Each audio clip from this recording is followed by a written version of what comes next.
হসপিটালে গিয়ে মৌলির জন্মের সমস্ত রহস্য জেনে গেল অনিরুদ্ধ। হ্যাঁ বন্ধুরা, এমনটাই দেখা যাবে। তাই সম্পূর্ণ জানতে ভিডিওটিতে লাইক দিয়ে চ্যানেলটি সাবস্ক্রাইব করে দেখতে থাকুন। গল্পের শুরুতে দেখা যাবে শ্যামলীর কাছে সব সত্যিটা জানতে পেরেই অবাক হয় অনিরুদ্ধ। তারপরে অনিরুদ্ধ বাণীর কাছে যায়।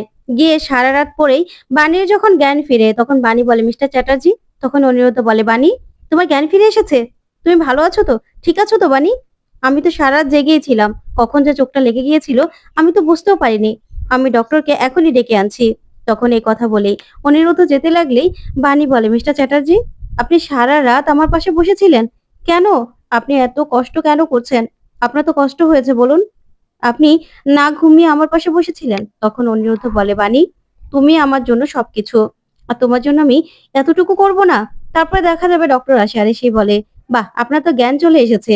তারপরে বাণীকে চেক আপ করে ডক্টর আর বলে, ব্যাস এখন আর কোনো টেনশন নেই, আপনাকে আমরা কদিনের মধ্যেই ছেড়ে দিতে পারবো। তখনই অনিরুদ্ধ বলে, ডক্টর বাইরে আমার মেয়ে, তারপরে সবাই অপেক্ষা করছে বাণীর জন্য। ওরা কি আসতে পারবে? একটু দেখা করতে পারবে? তাহলে আপনি যদি অনুমতি দেন ভালো হয়। তখন ডক্টর বলে, হ্যাঁ হ্যাঁ ওরা আসতে পারবে, তবে বেশি কথা যেন না বলে, ঠিক আছে? তখন এই কথা বলে ডক্টর বলে, আপনি একজন হাজবেন্ড পেয়েছেন সত্যি। আপনার হাজবেন্ড আপনার জন্য এত ছটফট করেছে না, যতক্ষণ না পর্যন্ত আপনার জ্ঞান ফিরেছে ততক্ষণ পর্যন্ত সে একটুও শান্তিতে বসেওনি। আর আপনার জন্য সারা রাত এখানে জেগেছিল। ওইদিকে অনিরুদ্ধ চুপ করে দাঁড়িয়ে থাকে। তারপরে দেখা যাবে অন্তরা আর তানিয়া ছুটে আসে। তখন তানিয়া এসে ওর মাকে বলে, মা তুমি ঠিক আছো তো মা? তখনই বানি ও তানিয়াকে দেখে ভীষণ খুশি হয়ে যায়। তখন তানিয়া বলে, মা তোমার জন্য আমার কত কষ্ট হয়েছে তুমি জানো? তখন তানিয়া তানিয়াকে বানি বলে, এই তো মাম্মাম আমি তো সুস্থ হয়ে গেছি, আর কদিনের মধ্যে ডক্টর আমাকে ছেড়েও দেবে। তারপরে তানিয়া বলে, জানো মা, বাবা তোমার জন্য কত ছটফট করেছে। বাবা ঠিকমতো না খেয়েছে না ঘুমিয়েছে তোমার জন্য, অনেক অস্থির হয়ে গেছিল, আমার থেকেও বেশি মিস করেছে তোমাকে বাবা। তখন এই কথাগুলো শুনে বানি অবাক হয়ে অনিরুদ্ধর দিকে তাকিয়ে থাকে। তারপর অনিরুদ্ধ বলে, আচ্ছা প্রিন্সেস, এবার তুমি বাড়িতে চলে যাও, তোমার মাম্মামকে তো আমি বাড়িতে নিয়ে যাব না? তখনই তানিয়া বলে, না না আমি কোথাও যাব না, আমি মায়ের কাছে থাকবো। তখন অন্তরা বলে, তানিয়া পিপির সঙ্গে চলো, পিপি আজকে তোমার সঙ্গে ঘুমোবে, ঠিক আছে? আমরা ডক্টর ডক্টর খেলবো। তখনই তানিয়া বলে, ঠিক আছে। এই বলেই তানিয়াকে সেখান থেকে নিয়ে চলে যায় অন্তরা আর বলে, দাদা ভাই তুমি বৌদির কাছে থাকো। তারপরে দেখা যাবে তানিয়া আর অন্তরা চলে গেলেই এদিকে বাণী বলে, মিস্টার চ্যাটার্জি হঠাৎ করেই আমাকে খুনি বলে প্রমাণ করা, তারপরে আবার আমাকে এইভাবে খুন করার চেষ্টা করা, কেন আমার সঙ্গে এরকম হচ্ছে বলুন তো? কি হচ্ছে এসব? কে করছে এসব? তখন অনিরুদ্ধ বলে, কে করছে জানো? মৌলি। এসব কিছু মৌলি করেছে। তখনই বাণী বলে, মৌলি দিদি? কেন? মৌলি দিদিমণির সঙ্গে আমার কোন জন্মের এত শত্রুতা যে সে তার সব শোধ তুলছে? তখনই অনিরুদ্ধ মনে মনে বলে, তাই তো, মৌলি কিসের এত শত্রুতা বাণীর সঙ্গে? তাহলে কি নকুল কাকা যেগুলো বলেছে সেগুলোই সত্যি? না না, নকুল কাকার কথাগুলো আমার বিশ্বাস করা উচিত ছিল। আমাকে যে করি হোক যাচাই করে দেখতেই হবে যে নকুল কাকা যে কথাগুলো বলল সেগুলো সত্যি নাকি। আমাকে জানতে হবে যে সেদিন নকুল কাকার বউ কোনো মৃত বাচ্চা জন্ম দিয়েছিল কিনা। তারপর দেখা যাবে অনিরুদ্ধ সে হসপিটালে চলে যায়। তখন সিকিউরিটি গার্ড আসলি এসে বলে, আপনি? তখন অনিরুদ্ধ বলে, এখানে সে পুরনো কাগজপত্র কোথায় আছে? তখন সিকিউরিটি গার্ড বলে, ভিতরেই আছে অফিস রুমে। তখন অনিরুদ্ধ বলে, আমাকে কাগজগুলো দেখাবেন? তখন সিকিউরিটি গার্ড বলে, না না আপনাকে আমি দেখাতে পারবো না, কারণ আমার তাহলে চাকরি চলে যাবে। তখন অনিরুদ্ধ অনেক অনুরোধ করে আর বলে, আমি আপনার কাছে হাত জোড় করে বলছি, একজনের জীবন মরণের সমস্যা, আপনি বলুন না কোথায় আছে, আমি দেখছি। তখনই সিকিউরিটি গার্ড রাজি হয়ে যায় আর বলে, ঠিক আছে চলুন, আপনাকে আমি দেখিয়ে দিচ্ছি, কিন্তু কেউ যেন জানতে না পারে। তারপরে অনিরুদ্ধকে ভিতরে নিয়ে গিয়ে বলে, এখানে সব পুরনো ডকুমেন্টস গুলো আছে, আপনি দেখে নিন। তারপর অনিরুদ্ধ সব ডকুমেন্টস গুলো দেখতে থাকে। হঠাৎ করেই সে ফাইল খুঁজে পায় যেদিন মৌলির জন্ম হয়েছিল। তখন অনিরুদ্ধ বলে, তাই তো, সেদিন তো কোনো মৃত বাচ্চার জন্ম হয়নি হসপিটালে। তাহলে কি নকুল কাকা ঠিক কথা বলেছিল? সেদিন নকুল কাকার কোনো রকম কোনো মৃত বাচ্চা হয়নি?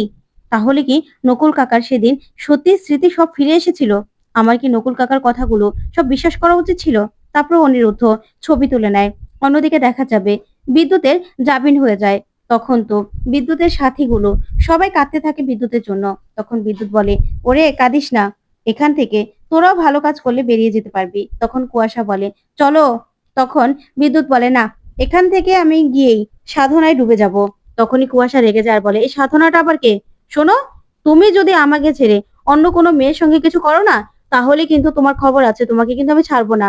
তখন বিদ্যুৎ বলে, এই মহিলাকে আমি কি করে বুঝাই? তখনই দেখা যাবে ৩ জন লোক চলে আসে বিদ্যুৎকে নেওয়ার জন্য। তখন কুয়াশা বলে, না, বিদ্যুৎ আমার সঙ্গে যাবে, ও আমার স্বামী। তখনই সেই লোকগুলো বলে, না, আমাদের বস আমাদের সঙ্গে যাবে।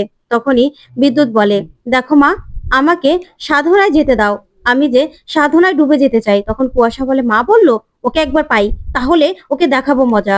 ওইদিকে দেখা যাবে বাণী নার্সকে বলে, আচ্ছা নার্স, আমি কবে বাড়ি যেতে পারবো? তখন নার্স বলে, ডক্টর তো বললো আপনি খুব শীঘ্রই বাড়ি যেতে পারবেন, আপনি চিন্তা করবেন না, আপনি এখন ভালো আছেন। তাই ডক্টর তো বলেছে আপনাকে খুব তাড়াতাড়ি ছুটি দিয়ে দেবে। তারপরে দেখা যাবে বাণী পিঠে যন্ত্রণা হতে থাকে।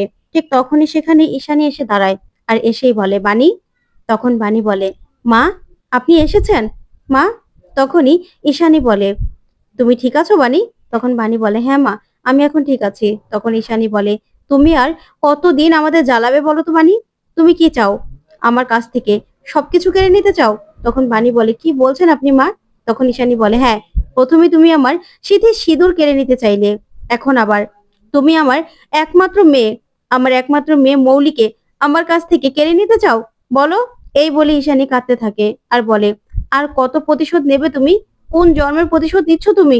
তখনই বাণী বলে, মা, আপনি এগুলো কি বলছেন? আমি কেন কিছু করব? আমি কি করেছি? তখন ঈশানী বলে, আর নাটক করো না তুমি। তুমি কি চাও মৌলিকে আমার কাছ থেকে সরিয়ে দিয়ে ওই সম্পত্তি পুরো তুমি দখল করতে চাও, তাই তো? তোমার কোনো পরিকল্পনা আমি সফল হতে দেব না বাণী, সফল হতে দেব না। তোমাকে আমি কত ভালোবেসেছি, নিজের মেয়ে বলেছি, আর তুমি কিনা আমার উপর এইভাবে এভাবে প্রতিশোধ নিচ্ছ? না, আমি তোমাকে কিছুতেই ক্ষমা করব না বাণী, কিছুতেই না। তখন তো বাণী এই কথাগুলো শুনে অবাক হয়ে যায়। তখনই ঈশানী বলে, আমার মেয়ে লকাবে আছে, তুমি আমার মেয়েকে লকাবে পাঠিয়েছো। আমি তোমার কোনো পরিকল্পনা আর কমপ্লিট হতে দেব না। তুমি আমার সংসারে ঢুকবে তো কিচ্ছু করতে দেব না তোমাকে আমি। তখন বাণী বলে, কি বলছেন আপনি মা? আমি তো কিচ্ছু জানি না। তখন ঈশানী বলে, আর নাটক করো না, আর নাটক করবে না তুমি। এই বলে ঈশানী চলে গেলে বাণী কাঁদতে থাকে।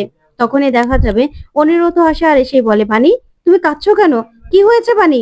তখন বাণী বলে, মিস্টার চ্যাটার্জি, মা এসেছিল। তখনই অনিরুদ্ধ বলে, মাসিমণি? মাসিমণি এখানে এসেছিল? তখন বাণী বলে, হ্যাঁ, মা আমাকে বলল আমি নাকি তাদের সম্পত্তির ভোগ দখল করতে চাই। সম্পত্তি দখল করার জন্য নাকি তার মেয়েকে আমি তার কাছ থেকে সরিয়ে দিয়েছি। আচ্ছা মৌলি দিদিমণি লকাবে, আপনি তো আমাকে বলেননি, কেন বলেননি মিস্টার চ্যাটার্জি? তখন অনিরুদ্ধ বলে, বাণী, তোমার তো সবেমাত্র জ্ঞান ফিরেছে, আমি তো বলতাম। তখন বাণী বলে, কেন, কেন এসব করেছেন? তখনই অনিরুদ্ধ বলে, তুমি জানো এসব কিছু কে করেছে? তোমাকে কে ছুরি মেরেছে? ওই প্রশান্ত। তখনই বাণীর প্রশান্তর কথা মনে পড়ে যায়। তখন অনিরুদ্ধ বলে, প্রশান্তকে টাকা দিয়ে মৌলি তোমাকে খুন করতে চেয়েছিল, তারপরে যখন শেষ করতে পারেনি তখন প্রশান্তকে আবার হসপিটালে পাঠিয়েছিল তোমাকে শেষ করার জন্য। তখন প্রিন্সেস প্রশান্তকে দেখে চিনে ফেলে। তখন প্রশান্ত ধরা পড়ে যায় আর আমার কাছে প্রশান্ত সবটা স্বীকার করেছে, আর পুলিশের কাছেও সবটা স্বীকার করেছে। তাই মৌলিকে পুলিশ ধরে নিয়ে গেছে, বুঝতে পেরেছো? তখনই বাণী বলে, কোন জন্মের প্রতিশোধ নিচ্ছে মৌলি দিদিমণি? কেন এরকম করছে? আমি তো কিছু বুঝতে পারছি না। সে আমার পিছনে কেন এভাবে লেগে আছে?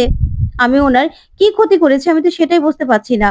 তখনই অনিরুদ্ধ বলে, আমিও তো বুঝতে পারছি না বাণী, তবে তুমি না অনেক বড় একটা প্রশ্নের উত্তর আমাকে দিয়ে দিলে। তখন এই কথাগুলো ভাবতে থাকে অনিরুদ্ধ। তারপরেই বাণীকে বলে, তুমি এসব নিয়ে একদম ভাববে না, তুমি না এসব একদম চিন্তা করবে না। এবার যা হওয়ার আইনি মাধ্যমেই হবে, মৌলির এবার শাস্তি হবে। তখনই দেখা যাবে বাণী কাঁদতে থাকে আর বলে, কিন্তু মা, মা তো খুব কষ্ট পাচ্ছে মিস্টার চ্যাটার্জি, ওই বাড়ির সবাই নিশ্চয়ই খুব কষ্ট পাচ্ছে। তখন অনিরুদ্ধ বলে, তোমাকে এসব নিয়ে ভাবতে না করেছি তো। তখন বাণী বলে, তাহলে আপনি কেন এসব করছেন বলুন? আপনি কেন আমাকে নিয়ে এতটা ভাবছেন বলুন তো? তখনই অনিরুদ্ধ বলে, আমি তোমাকে নিয়ে ভাববো না, কারণ আমি যে তোমাকে তখন ভালোবাসি বলতে গিয়েও অনিরুদ্ধ ভালোবাসি কথাটা বলতে পারে না। তখন বাণী বলে, কি বলছেন বলুন, কি বলতে চেয়েছেন? কি বলতে চেয়েও বারবার থেমে যাচ্ছেন আপনি। তখন অনিরুদ্ধ মনে মনে বলে, আমি যে তোমাকে এই কথাটা এখন বলতে পারবো না বাণী, কারণ আমি তোমাকে খুব সুন্দর একটা জীবন দিতে চাই, তারপরেই দেখা যাবে।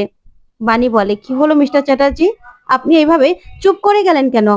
তখন অনিরুদ্ধ বাণীকে বলে, বাণী, তুমি সব প্রশ্নের উত্তর পাবে, কিন্তু তুমি একটু ধৈর্য ধরো। তোমাকে আগে সুস্থ হতে হবে তো, আর ডক্টর তো বলেছে যে তুমি আস্তে আস্তে সুস্থ হয়ে যাচ্ছ।